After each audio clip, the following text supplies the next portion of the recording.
Merci de faire confiance au journal de la ville. Mesdames et messieurs, voici le sommaire. Clôture ce mardi 14 septembre de la 6e promotion de l'École nationale de l'administration ENA. Cérémonie présidée par le président de la République, Félix Antoine Tshisekedi, à l'auditorium du Fleuve Congo Hôtel.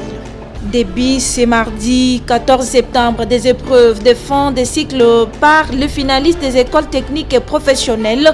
L'ego a été donné par le Premier ministre Jean-Michel Samaloukonde à l'Institut technique industriel d'Indjili en présence de la ministre de la formation professionnelle et métiers, des députés nationaux et provinciaux. Plus de 15 600 candidats prennent part à cette première édition des épreuves dénommée Félix Antoine Tshisekedi. Pétition contre le président de l'Assemblée nationale, Mbosoko Diampouanga, l'honorable Daniel Safou, saisit l'opinion tant nationale et internationale et précise que cette démarche ne concerne pas l'union sacrée de la nation. C'est tout pour le sommaire. Mesdames et messieurs, encore une fois, bienvenue dans ce journal.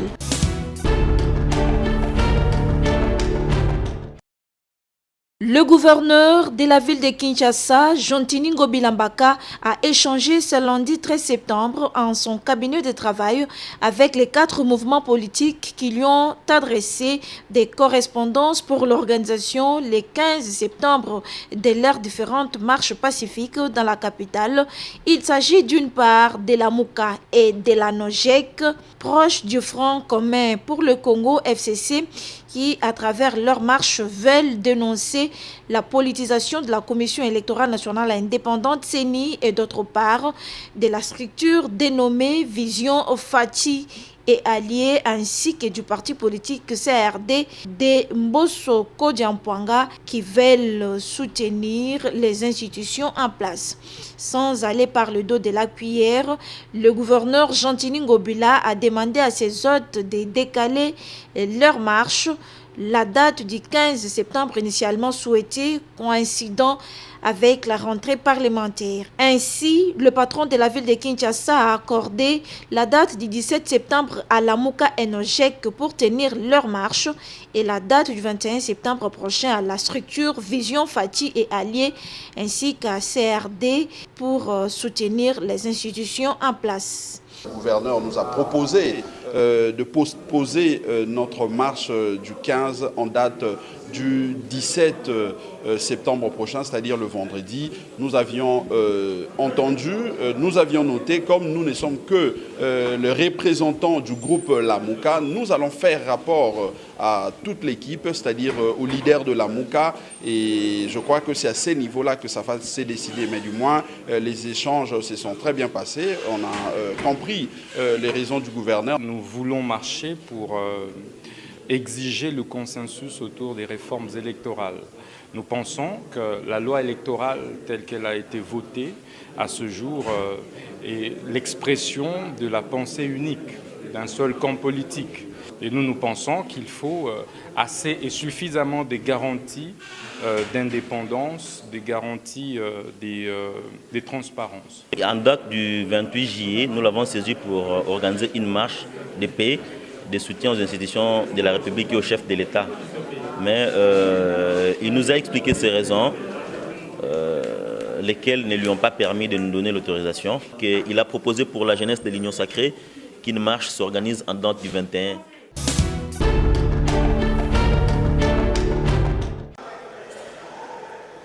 Pétition contre le président de la Chambre basse du Parlement, l'honorable Mbosoko Diampouanga, l'élu de Kinshasa, l'honorable Daniel Safou, saisit l'opinion nationale et internationale tout en précisant que hier, nous avons livré un grand combat, celui de faire tomber tout un régime, doublé, n'est-ce pas, du bureau de l'Assemblée nationale. Et nous avons réussi. Ce n'était pas un combat facile. Quelques jours après, vous voulez encore faire tomber les mêmes bureaux. Non. Ça ne relève pas de l'union sacrée. Ça ne relève pas non plus aussi des entités qui constituent l'union sacrée. J'entends par entité qui constitue l'union sacrée, MLC, Ensemble des Katumbi et consorts. Donc, c'est une initiative qui relève du député. Nous ne sommes pas là pour condamner les députés, c'est une démarche normale, rationnelle. C'est dans l'exercice, n'est-ce pas, de son travail en tant que parlementaire.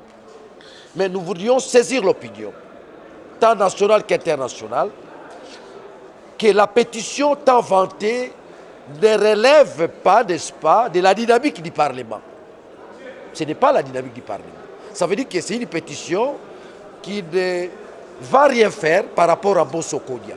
Vous savez, vous devrez souligner, Mbosso Kodia, comme disaient les Grecs, il a atteint le cursus honorum, la carrière des honneurs. Sa sagesse nous serve de base. C'est une pétition pour rire. Mbosso est là, on continue à les soutenir dans l'ordre rationnel, doublé, n'est-ce pas, de la dynamique parlementaire. Il s'y est dénoté que cette pétition contre le président de l'Assemblée nationale est lancée par l'honorable Adrien Poba.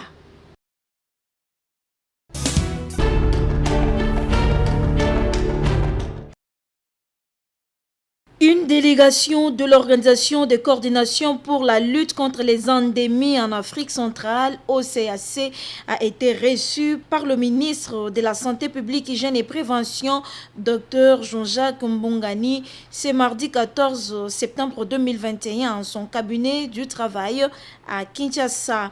C'est le Dr Onso Obiangada, secrétaire exécutif de l'OCAC, qui a conduit la délégation auprès de l'autorité politico-sanitaire de la RDC. En ce qui concerne la RDC, renseigne-t-il, ce projet va s'appesantir sur la lutte contre la COVID-19. Il s'agissait de faire une présentation à Monsieur le ministre à propos d'un projet, un grand projet d'appui au pays de la CEMAC et à la RDC en ce qui concerne la lutte contre la COVID-19.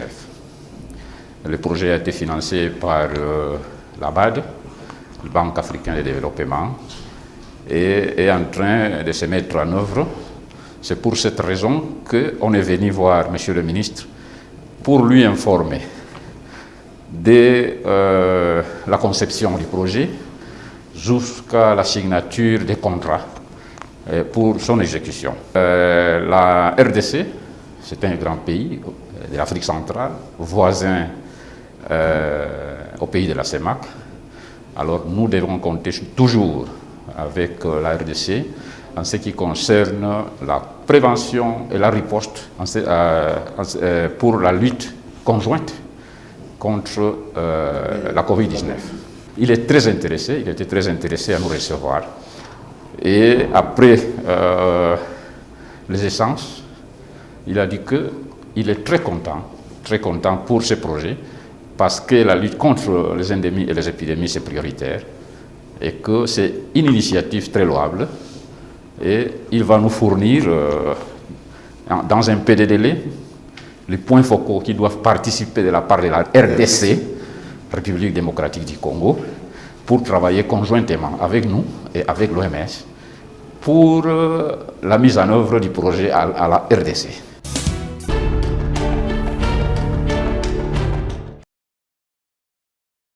Le ministre de l'enseignement primaire, secondaire et technique, le professeur Tony Mwabaka Zadi, a échangé ce lundi 13 septembre avec la commission chargée de la désactivation des écoles. Le patron de l'EPST a salué le travail professionnel abattu par cette commission par rapport aux résultats obtenus. Il a cependant sollicité de cette commission l'examen des recours pour les cas des écoles qui ont saisi le ministère. Un travail au cas par cas. Moi, je voudrais quand même vous remercier. Ça a été quand même clair et j'ai pu cerner à quel niveau les problèmes actuels se situent. Mais le travail a été fait sur base des critères préétablis. Je ne voudrais pas ici réunir la commission pour demander qu'on revienne encore à la case des dépôt. J'avais dit qu'on puisse effectivement revoir un peu ces cas de différents recours. Parce que moi, ce qui m'avait étonné, c'est qu'on avait mis en place une commission qui était chargée d'examiner les cas des écoles à désactiver. Vous vous souvenez, même avec les réseaux catholiques, il y a eu trop de problèmes là-dessus. Et le vrai problème, c'était au niveau des écoles qui existaient et fonctionnaient normalement, mais qui manquaient principalement ce qu'on leur reprochait, c'est l'acte juridique qui pouvait justifier leur existence. C'était vraiment beaucoup plus sur ça. Et on avait mis en place une commission pour nous permettre d'identifier tous ces cas-là et finalement arriver à décider. Je voudrais vraiment solliciter de votre commission de recevoir tous les cas de recours qui nous sont parvenus. Je dois juste couvrir l'irrégularité. Nous parlons des vieilles écoles qui n'ont pas d'arrêté, mais qui fonctionnent, qui sont fréquentées par les enseignants et les élèves, et où les activités se déroulent normalement. Là, je crois que la sanction, ce n'est pas la désactivation, c'est la régularisation.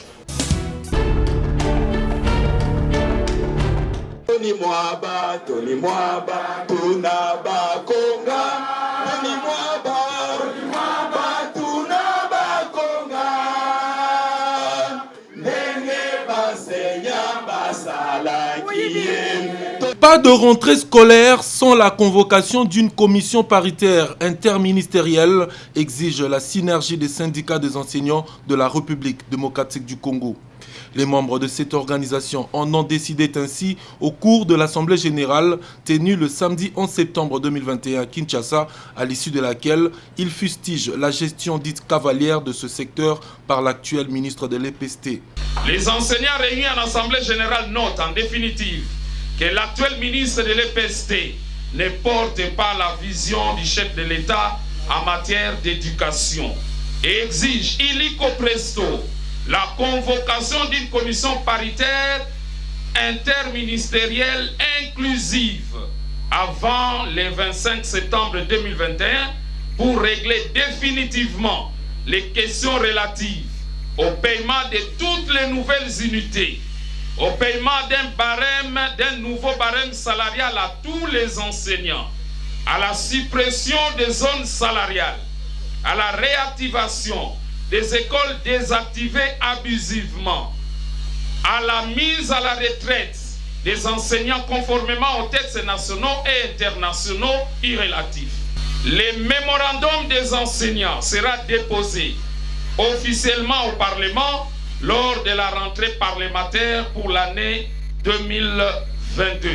Au cours de cette assemblée où les professionnels de la CRE ont passé en revue divers problèmes et difficultés auxquels font face et sont butés les enseignants congolais, en l'occurrence l'absence d'une politique salariale adéquate, l'absence du dialogue social responsable, la non-concrétisation de promesses du gouvernement, des tentatives de détournement, notamment au TENAPEF, ainsi que le recrutement aléatoire des intervenants à l'examen d'État. Ces derniers indiquent que le gouvernement congolais sera tenu pour seul responsable de la non-reprise de cours sur toute l'étendue du territoire national ce 4 octobre 2021.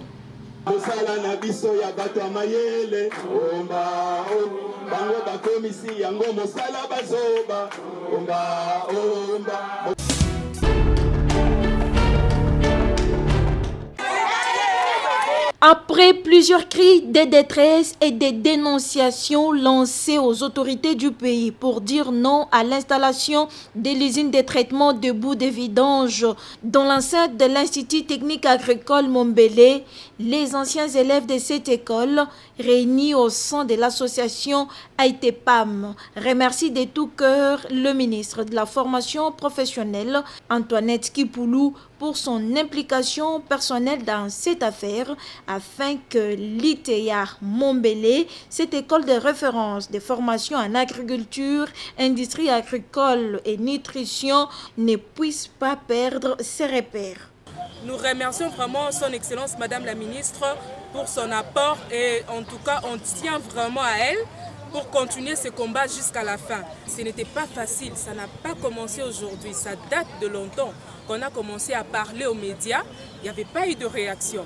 Aujourd'hui, c'était prévu qu'on puisse recevoir même le Premier ministre parce qu'ils ont entendu tout ce qu'il y a eu, tout ce qui se passe ici. On voulait utiliser l'école pour le traitement de boue de vidange. Alors moi je trouve que c'est vraiment décevant. L'agriculture, ça touche tout un pays. Imaginez aujourd'hui si on n'a pas d'agronomes, comment nous allons manger? Une pétition a été même lancée pour dire non à ces projets qui, pour les élèves de l'ITEA Mombele et les anciens de cette école, ainsi que les habitants, va détruire l'environnement. Il y a plus de 500 signatures concernant ces dossiers. C'est pour montrer combien la population est contre ces dossiers. Et surtout que le président de la République avait dit le peuple d'abord. Donc, on tient vraiment à ça. On rappelle vraiment le président de la République, le peuple d'abord. Très touché par cette situation, le coordonnateur des Amis de la Nature et des Jardins, Jean Mangalibi, demande aux autorités du pays de trouver solution. Que ce soit président de la République, c'est une grâce. Madame Eva Zaliwana, c'est une grâce. Ndeko Gilondo Zaliwana, c'est une grâce. Bakende na selilo ya Union européenne baza ko piloter projet oyo, ko gérer projet oyo. Ba komona ke na rapport ya Burkinabe wana. Musala ko salamana, ko salamana théoloté. Les élèves de l'ITEA Mombele ont besoin d'étudier dans un environnement sain.